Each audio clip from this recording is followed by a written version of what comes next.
Prabhupada. Enlighten us, O Sutta, about the personality of Godhead and His incarnations. We are eager to learn those teachings imparted by previous masters, acharyas, for one is uplifted by hearing them. Purport. The conditions for hearing the transcendental message of the Absolute Truth are set forth herein. The first condition is that the audience must be very sincere and eager to hear, and the speaker must be in the line of disciplic succession from the recognized acharyas. The transcendental message of the Absolute is not understandable by those who are materially absorbed. Under the direction of a bona fide spiritual master, one becomes gradually purified. Therefore, one must be in the chain of disciplic succession and learn the spiritual art by submissive hearing. In the case of Sutta Goswami and the sages of Naimisharanya, all these conditions are fulfilled because Srila Sutta Goswami is in the line of Srila Vyasadeva, and the sages of Naimisharanya are all sincere souls who are anxious to learn the truth. Thus, the transcendental topics of Lord Sri Krishna's superhuman activities, His incarnation, His birth, appearance or disappearance, His forms, His names, and so on, are all easily understandable because all requirements are fulfilled. Such discourses help all men on the path of spiritual realization. Tanashushu shamananam arhashanganuvarnitum yasyavataru bhutanam kshemaya cha bhavaya cha. Enlighten us, O Sutta, about the personality of Godhead and His incarnations. We are eager to learn those teachings imparted by previous masters, acharyas, for one is uplifted by hearing them.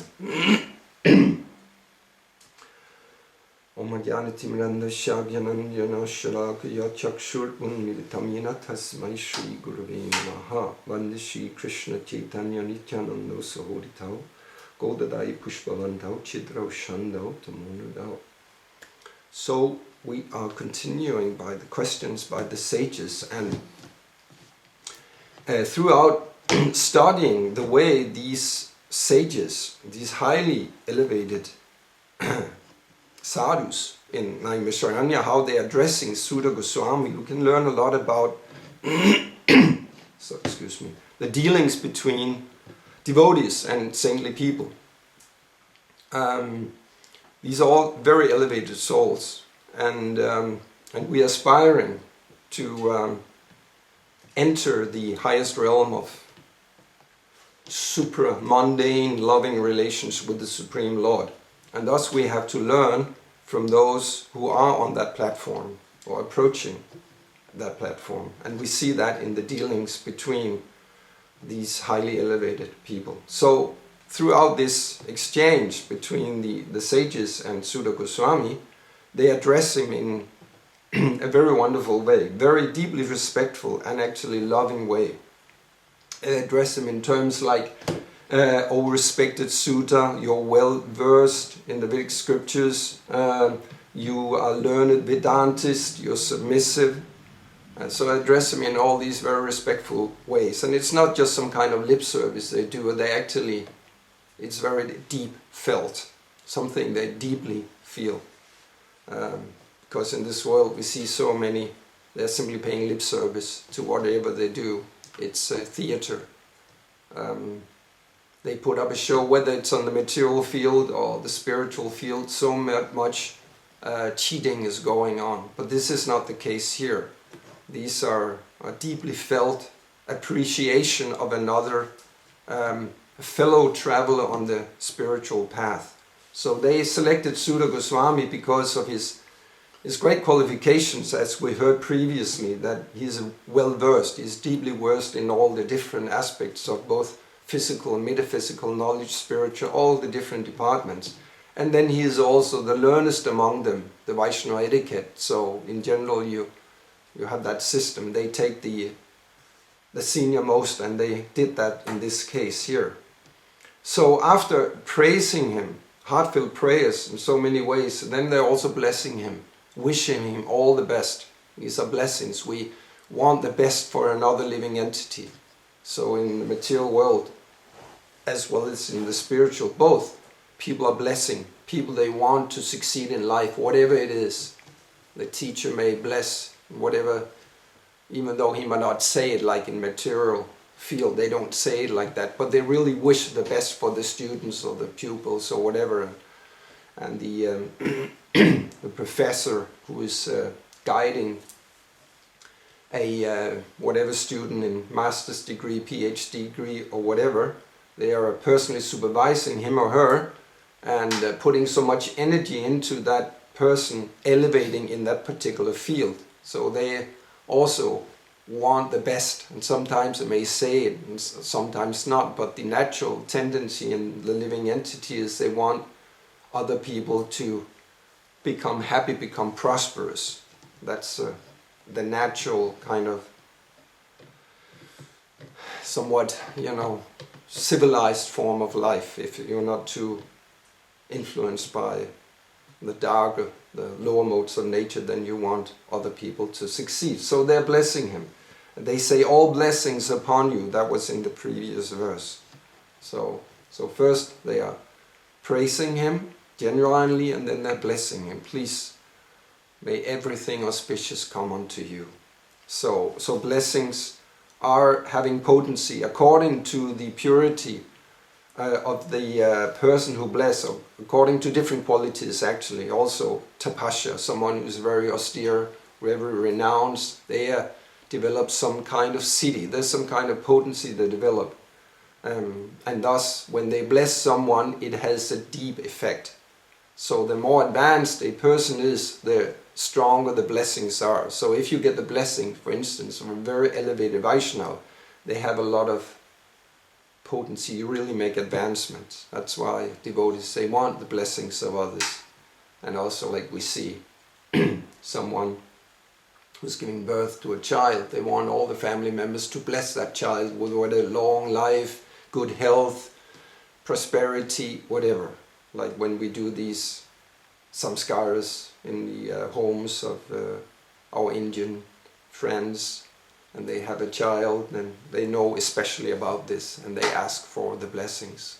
And everyone is blessing, especially they want saintly people to bless them, because they know in the culture that it has an effect, that soul who took birth as their child, they're greatly benefited by those blessings. So this is a dealing we see here between Sutta Goswami and the sages of Naimisharanya. What they're expressing here is actually priti, loving relationships.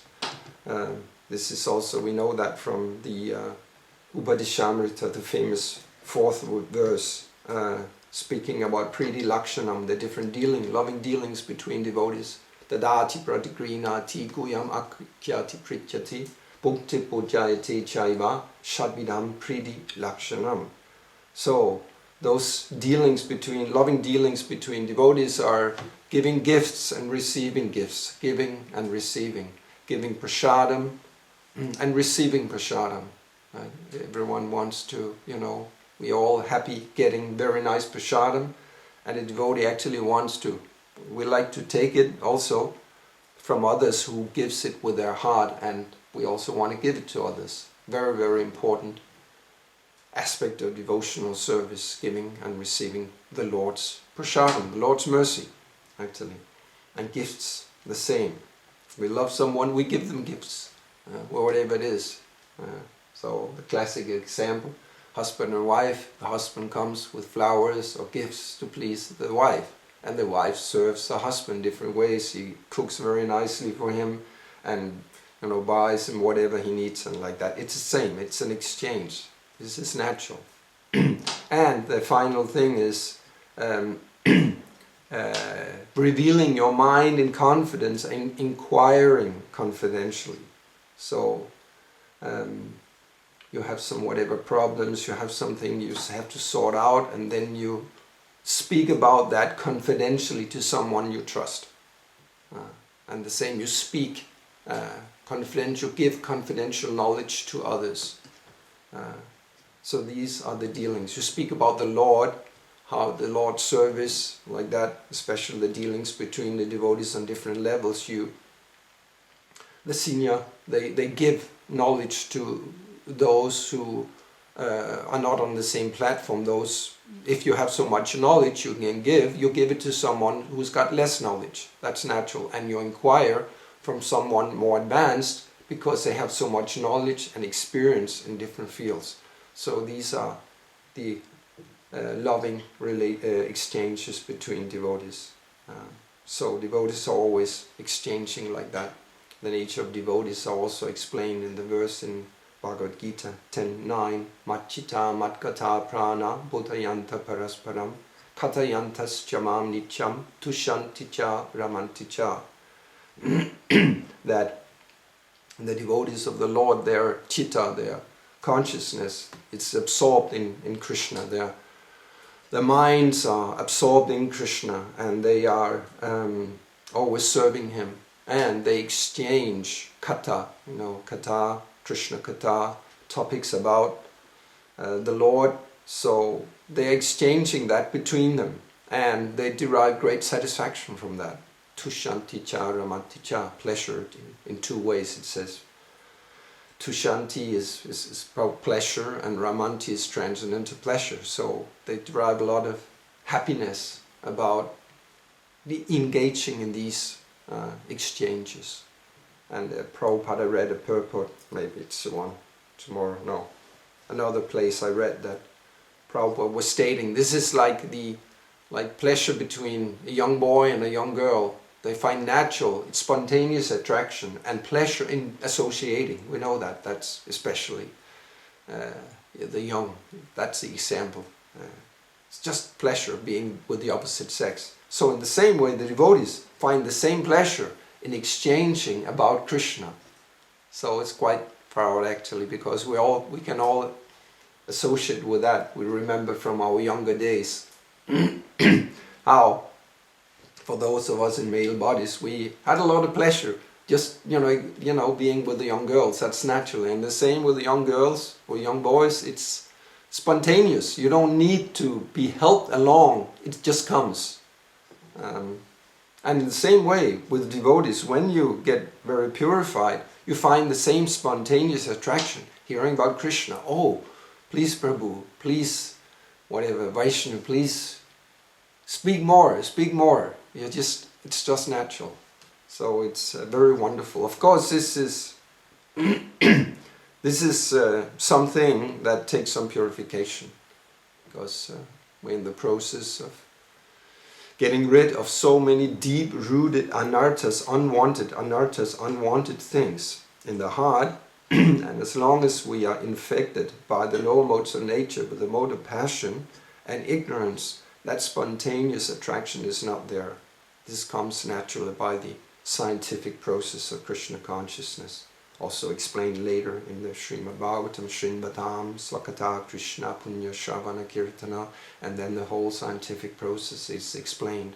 How by hearing about Krishna the heart naturally gets purified, and by listening to the Krishna Katha every day, Nashta Praishu, Bhadreshu, Nityam Bhagavata Sevaya, then a natural attraction for the service of the Lord develops. And then Tada Rajastamo Bhava, the lower modes of nature, they get eradicated more and more. And as the lower modes of nature gets removed from our heart, then we start feeling more and more pleasure in hearing about Krishna and doing all the different processes of devotional service.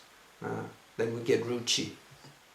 And I also know that the progressive stages of Krishna consciousness is after Shraddha or Adau Shraddha. First we get the faith, that this is something valuable, then we start associating with devotees. And Bhajana Kriya, we engage in devotional service in the association of devotees, and we receive Diksha from a bona fide spiritual master. And then we get to the states of Nishtha, of steadiness. We are not shaken, whatever happens, we are kind of steady on the path of devotion.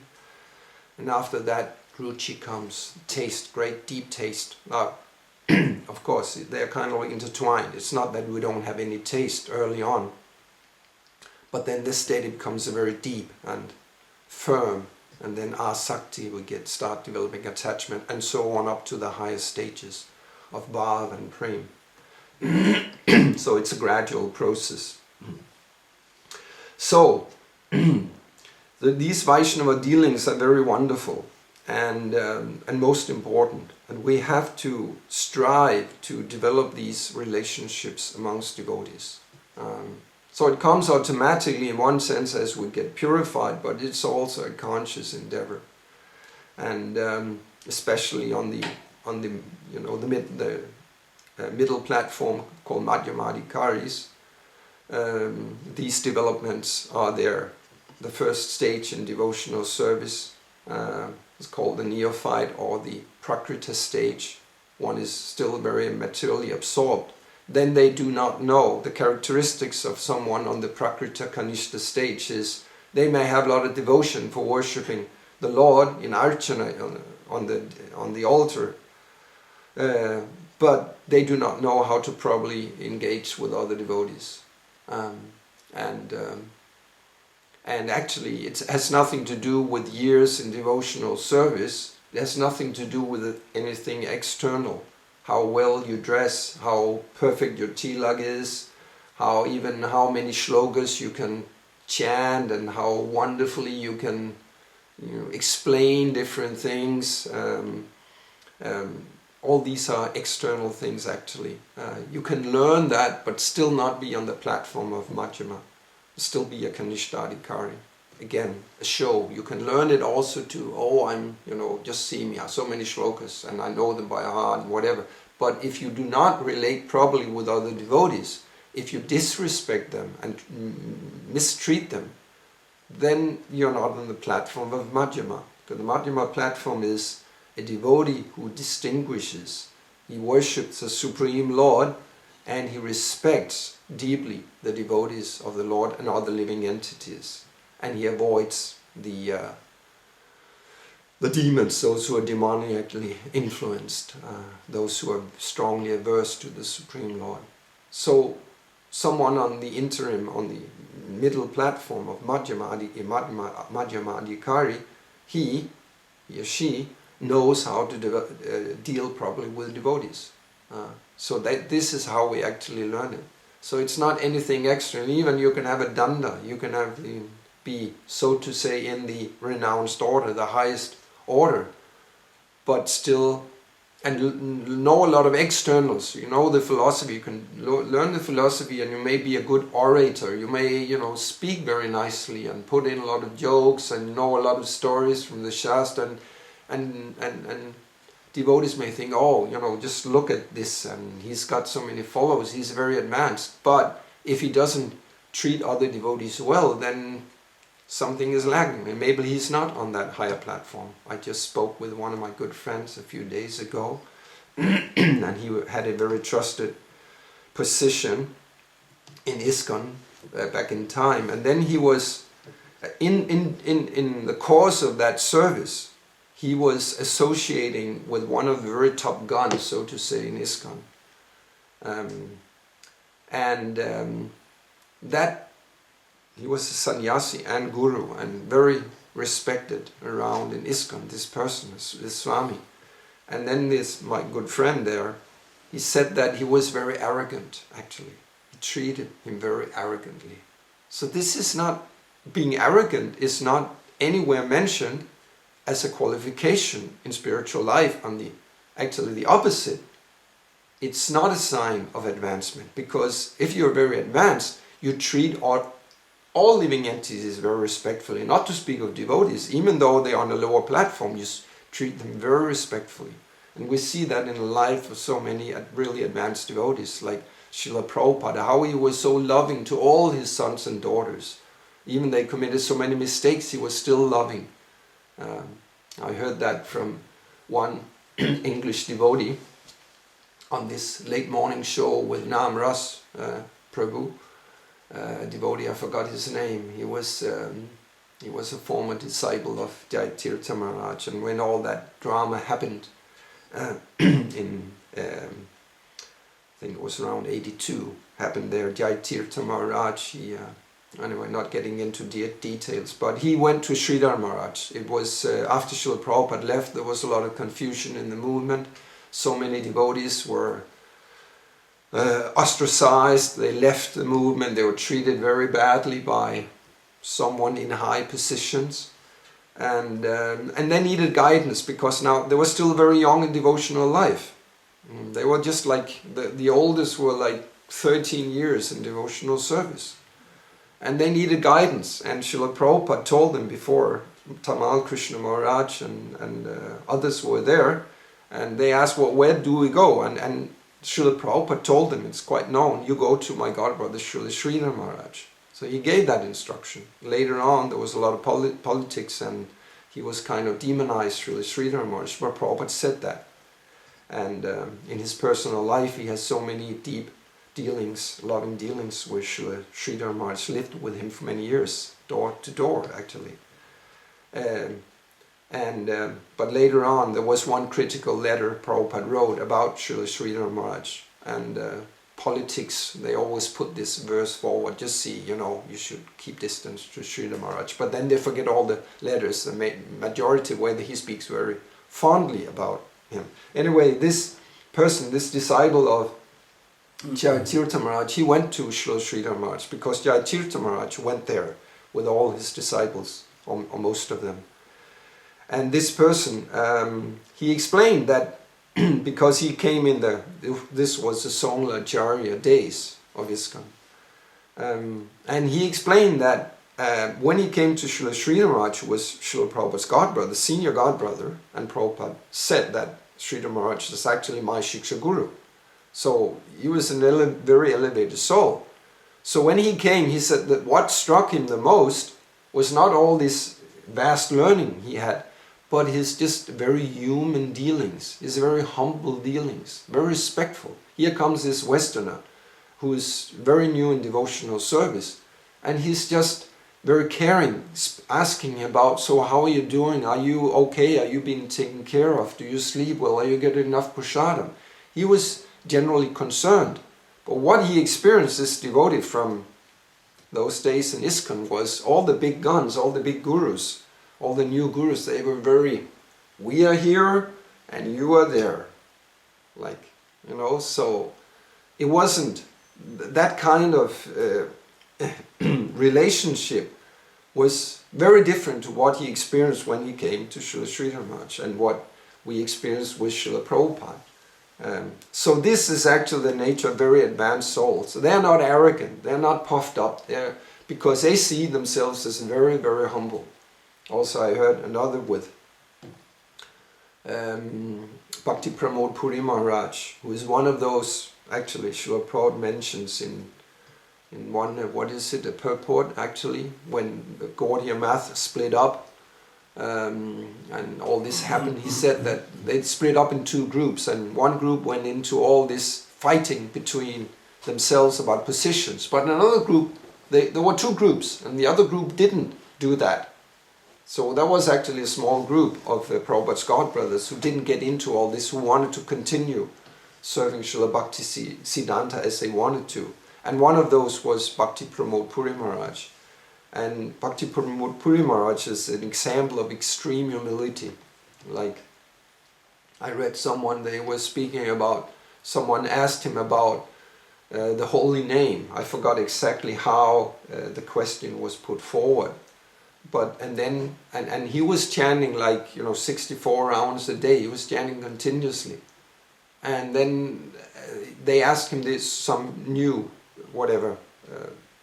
Western disciple asked him a question. So, and I forgot exactly how it was. And then Srila Puri Maharaj said, "Oh, I have no taste at all for the holy name." And he was chanting continuously. And this person, Prabhupada disciple, who went there, he said it was like the wall was crying in humility, of his humility. He was known to be, and he was greatly learned and very expert in all kinds of the rituals. So he was so humble. Like he was around at that time around 100 years old. There was no pride, completely devoid of pride. So these are the Uttamadhikaris. They see everyone actually as engaged in Krishna service except for themselves. They see themselves as so falling. We know also from the Chaitanya Charitamrita, after every single chapter, Srila Krishnadas Kaviraj explains, I'm lower than the worm in stool, lower than Jaka and Madhai. And this wasn't something he just, oh, this sounds good, you know. No, he felt it. How can you feel being such a senior, such an advanced servant of the Lord, having so many realizations that you're lower than Jaka and Madhai, these very, low persons, lower than a worm in stool. He felt it.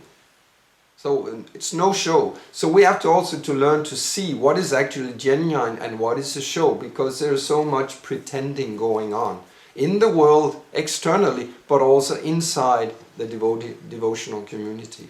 So many people are making a show, and we've seen this just recently, still unfolding. Some big sannyasis for years and years and years, they made a big show, and now they come tumbling down. Their actions were so abominable that even most materialists cannot imagine this going on.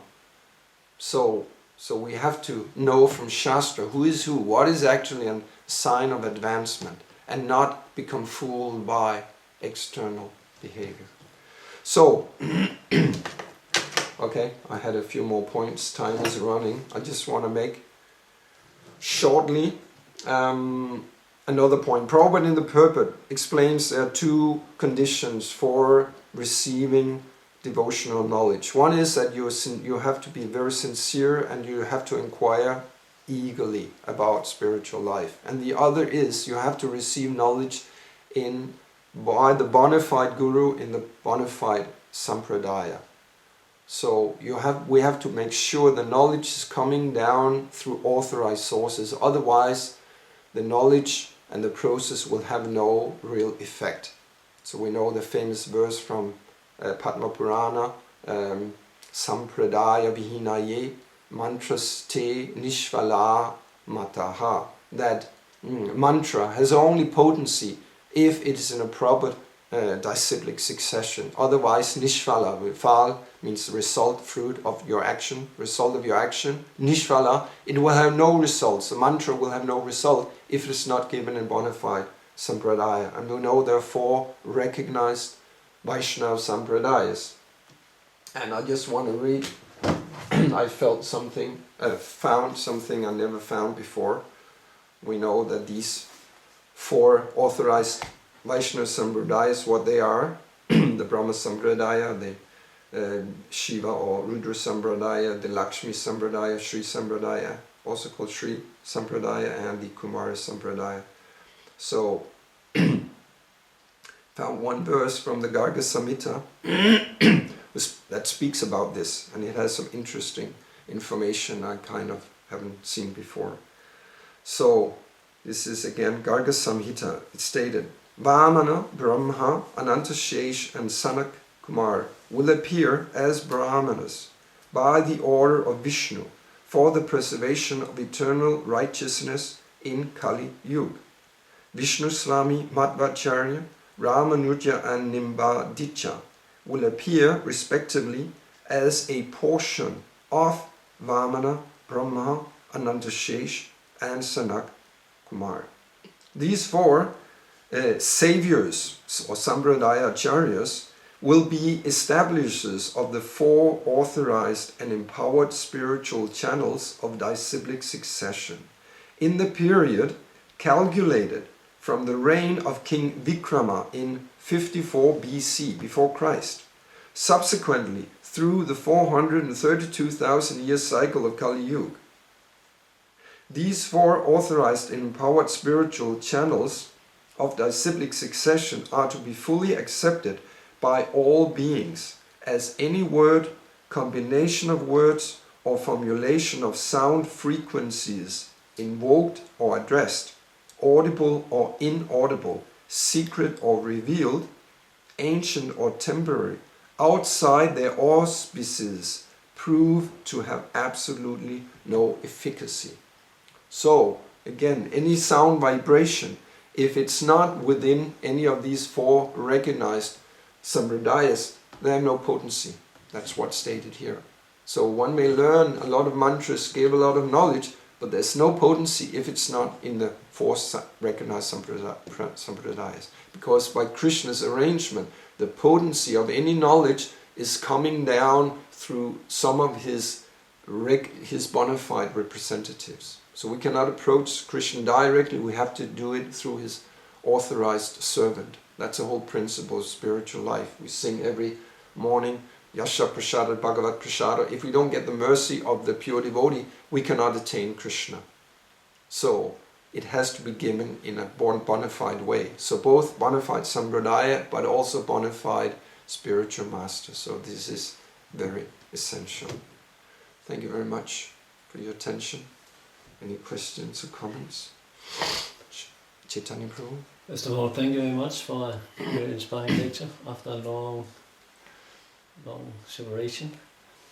It's mentioned that with the blessings, all blessings unto you, O Sutta Goswami, that normally we see that the blessings are given from higher position to lower position, and is it a little like out of etiquette that a person in lower position he blesses a person in higher position? Is that the question? That's the question. Yes, it's not like you may feel genuinely someone advanced, but it's not the etiquette. It's actually, it can be taken like it's not proper. It doesn't feel even proper. If you want to bless someone who is higher, it's like, because the natural thing is it's going downwards in spiritual life. So if you take the role of blessing someone, it's kind of, you feel that you're in a position to bless someone. So yes, we don't do that. It's someone more advanced, or at least on the same platform they bless each other. But mostly someone more advanced blesses the uncle, like Srila Prabhupada wrote, hope this meets you in good health, and your ever well-wisher, right? So his blessing, hope this meets you in good health, happy serving mood, whatever. So yes, it's coming from up to down. But still we see here that the sages are blessing Sutta Goswami. Yeah, well, it does happen. This is a normal thing, but of course, again, these are also all very elevated souls. So what is more? They chose Sutta Goswami, but yeah, it's a good question actually. They are blessing him, that's a fact, yes. But the normal thing at least is from more senior gifts, but yeah. I'm also thinking in daily language also it says have a good day and wishing you well, and that's also kind of blessings, isn't it? Yeah, well, have a good day. In one sense you can say it's a blessing, but also it's kind of just normal polite dealings. So I wouldn't say it's blessings like that. Blessing is something more consciously, not just have a nice day. That's more kind of culture, I would say. Yes. I'm also thinking that Krishna also shows an example that if you are not into this classification of advancement, then the natural tendency is just to go with the age. In culture society, you go with the age. So they would also be speaking to him as fathers in knowledge, that dear son may be blessed, and this is bona fide, I think also. So there is the age, and there is the advancement. Yeah. So how do you judge? Because even Krishna, he doesn't embrace Yudhishthira Maharaj. He embraces Arjuna. Can you comment on this, Prabhu? Yeah, there's two parallel lines. One is spiritual advancement, and the other is a culture. Yeah. And as we see in any cultured society, you respect the elders.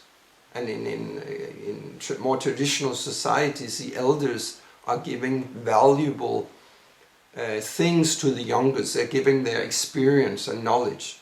So we see that especially like go in India. The younger, they touch the feet of the seniors. So they may not be spiritually advanced at all, but they respect them because of their age. So this is actually culture, and this is in the Vedic culture very much as you give the example, like with Krishna and the Pandava brothers, and Krishna would touch the feet of his father and mother. We see that all along. You go to India and that's what they generally still do. We have lost that in Western culture to a great extent. But still naturally you feel like someone who's senior. You in the bus, you go on the bus and there's an older person. Naturally, even though it should be like that, it's getting lost unfortunately, but you stand up and give that person a seat. A younger person offers that seat to a senior because they're senior. They're not so strong, that's one thing, but they're older also. That's respect. So that's one level. You give respect to seniority in terms of physical age. That's one line, and then there's the spiritual thing, like we know from the Bhagavatam that Shukadeva Goswami came and he was the youngest of all, and these were all very old sages, like so many, and they were senior in age, and he was junior, but they respected him not because of his age, because of his spiritual advancement. So both are there, working at the same time. So we should apply ourselves to both. Someone may be quite kind of new in spiritual life, but if he or she is very senior, we naturally give respect to them because of the physical age. Both have to be followed. Sorry, I took a bit more longer time than normal. And we have to find, it's a very good question you put forward there about the blessings and on different levels, and I couldn't give a proper answer to that, but we should look more into that. And let's started some more thoughts. Thank you for that. All glories to Prabhupada. Yeah. Hare Krishna.